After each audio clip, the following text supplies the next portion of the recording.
Bismillahirrahmanirrahim. In this video, we will discuss area of a triangle, chapter 12. And सबसे पहले एक triangle consider किया हमने यहाँ पे ABC. आपको पता है नोमेनक्लेचर किस तरह से दिया जाता है.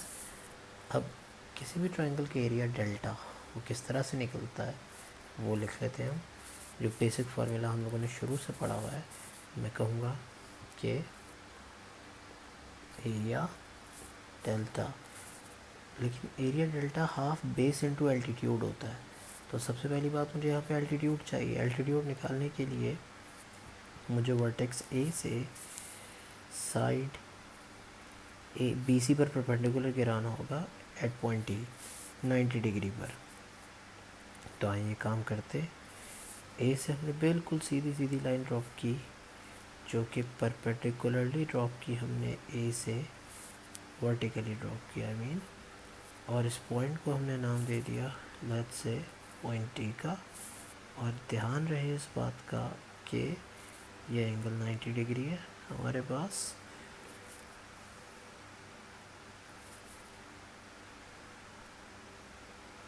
और जो हाइट है इस एल्टीट्यूड की वो h है, स्मॉल h.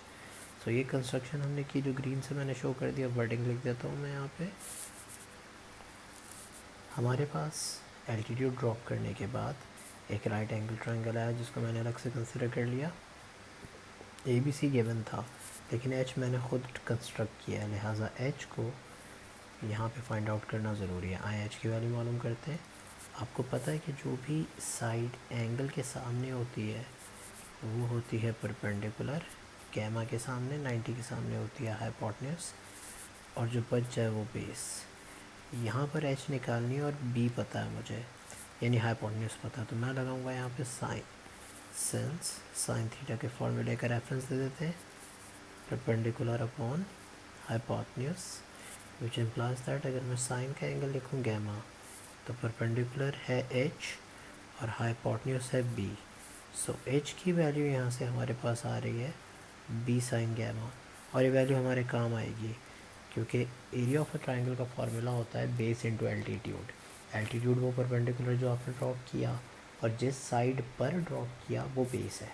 तो बेस की लेंथ आपको वैसे ही पता है और एल्टीट्यूड यानी कि H की लेंथ आपको पता चल गई है. तो चलें अब हम मालूम करते हैं एरिया इसका. सेंस एरिया यानी कि delta of a triangle is given by, formula आपको पता है जो अभी हमने डिस्कस किया, half base into altitude. I value लिखते हैं. बेस यहाँ पर है हमारे पास A, क्योंकि एल्टीट्यूड H ड्रॉप हो रहा है A पर, तो बेस की जगह आया A, एल्टीट्यूड की जगह है H, और H की वैल्यू आपको पता चल चुकी है. आइए वैल्यू पुट करते हैं. तो आंसर आया हाफ A, H का मतलब है B साइन गैमा. तो ये था आपके पास डेल्टा का फॉर्मूला.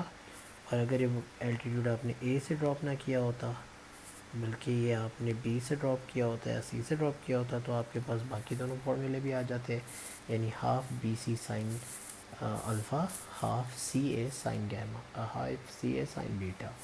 तो ये तीनों फार्मूले आपके साथ पास आ सकते थे. ये हो गया आपके पास डेल्टा का बेसिक फार्मूला. या यूँ कह लीजिए कि जो पहला केस था कि जब ट्राइंगल की दो साइड्स और एक इंक्लूडेड एंगल बताओ, दोनों साइड्स के दरमियान का एंगल बताओ. हो सकता है कि गिवन साइड्स BC हो तो फार्मूला लगेगा हाफ BC साइन ना बीटा ना गैमा बल्कि included angle alpha, half CA अगर C और A पता हो तो ना गैमा ना अल्फ़ा बल्कि इंक्लूडेड एंगल हो जाएगा आपके पास बीटा. तो ये था केस 1. अब इसी तरीके से अगर केस 2, थोड़ी सी गैप छोड़ता हूँ मैं, अगर केस 2 ड्राइव करने के लिए आया तो आप लोग अच्छी तरीके से फार्मूला तो ड्राइव कर चुके हैं, half BC AB in fact AB sine gamma. अब हम कर ही सकते हैं कि इसमें एक वर्क, मतलब हमें A और B नहीं पता. मिसाल के तौर पर मुझे सिर्फ A पता है, B मुझे नहीं पता. B मुझे यहाँ पे हटानी है, तो B हटाने के लिए मैं लॉ ऑफ साइन यूज़ करता हूँ और लॉ ऑफ साइन को एक्सप्रेस करता हूँ, क्योंकि जब मुझे एक साइड पता होगी तो दो एंगल पता होंगे. आपको पता है जब दो एंगल पता होते हैं तो तीसरा एंगल फ़ौरन पता चल जाता है, सम को 180 डिग्री के बराबर रखकर। तो तीनों एंगल पता हो, एक साइड पता हो, तो उसके लिए लॉ ऑफ साइन यूज़ कर लेते हैं। आइए देखते हैं किस तरह से। सो लॉ ऑफ साइन मैंने यूज़ किया, और ए और बी, क्योंकि मुझे ए और बी कहीं फार्मूले में तस्करा नज़र आ रहा है, और मैंने कहा कि सपोज़ करेंगे मुझे सिर्फ ए पता है, तो मैंने बी की वैल्यू निकाल ली। बी की वैल्यू पुट कर दी मैंने यहाँ पे, जो कि A sine alpha one sine beta, और ये मत भूलिए कि पहले से यहाँ पे लिखा हुआ था साइन गैमा। ये पूरी वर्किंग करने के बाद ये काम करना होगा, और मज़ीद सिंप्लीफाई करें, यानी आखिरी स्टेप, हाफ ए और ए बना ए स्क्वायर, ऊपर आया साइन गैमा साइन अल्फ़ा। इसको हम चेक कर लें अगर, जी तो गलती ये हुई कि साइन बीटा ऊपर है और साइन अल्फ़ा नीचे। करेक्शन में कर लूँ, रेफरेंस में मुझसे गलती हो गई। तो करेक्शन कुछ ऐसी होगी कि साइन बीटा जो यहाँ डिवाइड कर रहा है वो वहाँ जाके ऊपर मल्टीप्लाई होगा। तो इसकी करेक्शन कर लेते हैं, साइन अल्फ़ा नीचे और साइन बीटा ऊपर। जी, साइन बीटा नीचे साइन अल्फ़ा, साइन बीटा नीचे साइन अल्फ़ा। और यहाँ पर भी यही होगा कि ऊपर आपके पास मौजूद होगा यहाँ पर साइन बीटा साइन गैमा, और नीचे मौजूद है आपके पास साइन अल्फ़ा। ये रहा आपके पास डेल्टा का फार्मूला। और इसी केस में, जिसका दूसरा केस आप कहते थे कि एक साइड और तीनों एंगल, यानी दो एंगल पता हो तो तीनों पता होते हैं, तो ऐसा भी हो सकता है कि ए स्क्वायर ना आए, बी स्क्वायर आए। अगर बी पता है और सी स्क्वायर है तो वो दोनों भी लिख लेते हैं हम। So similarly half B square अगर हमारे पास है तो ऊपर आएगा साइन गैमा साइन अल्फ़ा और नीचे आएगा साइन बीटा, और सी स्क्वायर अगर है तो ऊपर आएगा साइन अल्फ़ा साइन बीटा और नीचे आएगा साइन गैमा। ये डेरिवेशन आप लोग आराम से कर सकते हैं, सिर्फ नोमेनक्लेचर चेंज होगा, आराम से काम हो जाएगा। अब आ जाते हैं तीसरी पॉसिबिलिटी पे कि इसी फार्मूले पर हम एक और काम भी कर सकते हैं, और वो ये कि हमें अगर कोई भी एंगल ना पता हो, तीनों साइड्स पता हो, तो ऐसी सूरत में क्या करेंगे। तो अगेन वहीं से काम शुरू करता हूँ, यानी कि फिर ये वाला काम करने के बजाय हम जो पहला केस हमने ड्राइव किया है, half A B sine gamma, यहाँ पे रुकते। और अगर मुझे साइन गैमा पता ही नहीं है, मैंने साइन गैमा ख़त्म करना है, तो वो जो हाफ एंगल आइडेंटिटीज़ हमने ड्राइव की हैं वो यूज़ करने की कोशिश करें। मगर हाफ एंगल आइडेंटिटीज़ के लिए एंगल का हाफ होना ज़रूरी है। यहाँ पे एंगल सिर्फ गैमा है, तो इस एंगल को हाफ बनाइए। कैसे?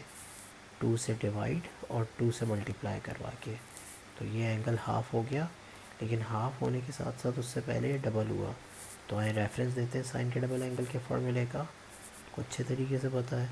साइन 2 थीटा बराबर होता है 2 साइन थीटा कॉस थीटा के। तो इसका मतलब ये हुआ कि यहाँ पर हमारे पास हाफ ए भी ऐसे ही रहेगा, यहाँ पर ये बन जाएगा हमारे पास 2 साइन थीटा की जगह आएगा गैमा अपॉन 2, कॉस थीटा की जगह आएगा गैमा अपॉन 2।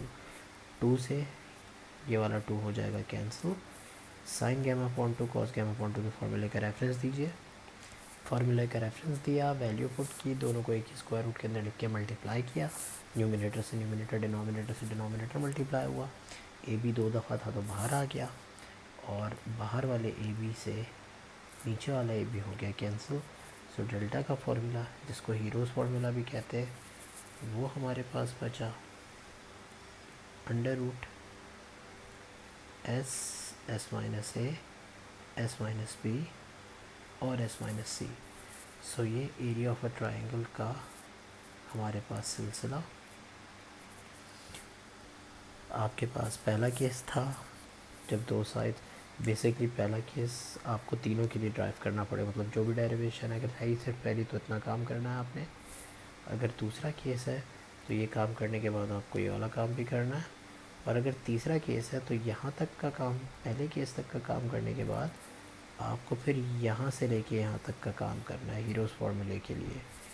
तो तीनों केसेस के लिए आपको फार्मूला वही बेसिक वाला लगाना पड़ेगा, फिगर ये डायग्राम बनानी पड़ेगी। ये है derivation area of a triangle की। अब हमारे पास रह गए हैं ट्राइंगल से एसोसिएटेड सर्कल्स के रेडिया है, सर्कम रेडियस, इंस्क्राइब्ड रेडियस और ascribed radius, R1 R2 R3 small r capital R। तो उनकी डेरिवेशन देखनी है और उनकी डेफिनेशन हमें पहले से पता है। तो नेक्स्ट वीडियो में इंशाल्लाह हम उनकी तीनों की डेरिवेशन देखेंगे। Thank you for listening.